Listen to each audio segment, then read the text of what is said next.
ગાયના દૂધની આપણે દહીં બનાવ્યું છે. તો આજની રેસીપી મારી ગમે તો લાઈક શેર ને સબસ્ક્રાઈબ જરૂરથી કરજો. હાલો, જય શ્રી કૃષ્ણ. મારા કિચનમાં આપણું હાર્દિક સ્વાગત છે. અહીંયા આપણે ગાયનું દૂધ લીધું છે. ઘણા લોકો કહે છે કે ગાયનું દૂધ બરાબર જામતું નથી. આવો મારી સાથે આપણે ગાયના દૂધનું ઢેફા જેવું દહીં બનાવીએ. અહીંયા ગાયનું દૂધ મેં ગરમ કરેલું છે અને આપણે એમાંથી મલાઈનો ભાગ કાઢી લઈએ. છતાં પણ આપણું દૂધ એકદમ સરસ ઢેફા જેવું જામશે. દહીં ખાવાના ફાયદા અનેક છે. દહીં પાચન તંત્રને સુધારે છે, કબજિયાતને દૂર કરે છે, હાડકાને મજબૂત કરે છે, રોગ પ્રતિકારક શક્તિ વધારે છે. ગાયના દૂધમાંથી આપણે મલાઈ બધી કાઢી લીધી છે. આજની રેસીપી મારી ગમે તો લાઈક શેર ને સબસ્ક્રાઈબ કરવાનું ભૂલશો નહીં. દૂધને આપણે ગરમ કરીશું. અહીંયા ગેસ ઉપર એક બાઉલ મૂકેલું છે. એમાં આપણે દૂધને નાખીશું.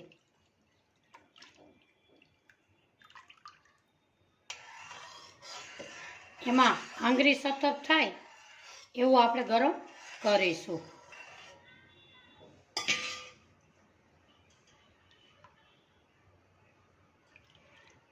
આવી રીતે દૂધને હલાવીશું.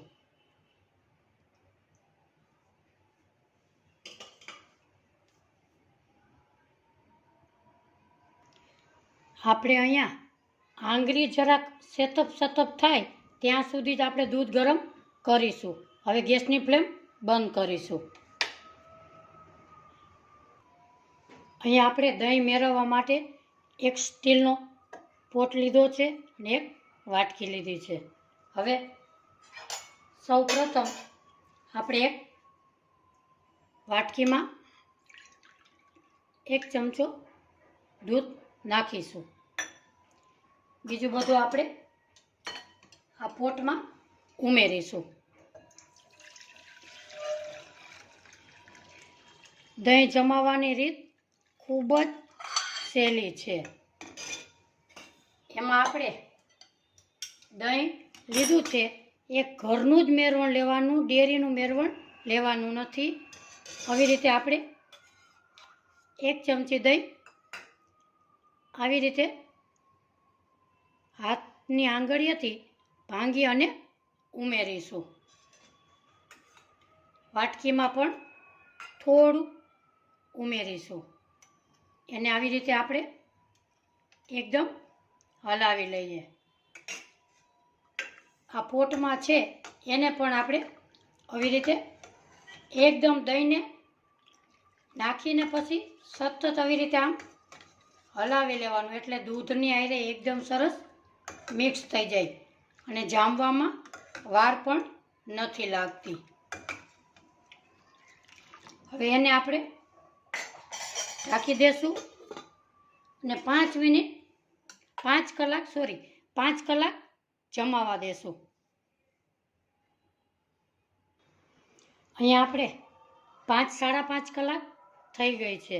હવે આપણે દહીંને ખોલીશું. આપણું ગાયનું દૂધ હતું પણ દહીં પણ સરસ ઢેફા જેવું જામ્યું છે. આપણે આવી રીતે એકદમ ઊંધી પણ વારી લઈએ તોય છતાં આપણું દહીં ઢેફા જેવું જામ્યું છે.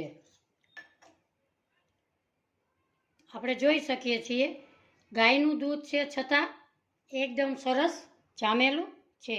આજની રેસીપી મારી ગમે તો લાઈક શેર ને સબસ્ક્રાઈબ જરૂરથી કરજો. કોમેન્ટ બોક્સમાં જરૂરથી જણાવજો તમે દહીં કેવી રીતે મેળવો છો. ફરી મળીશું એક નવી રેસીપી સાથે.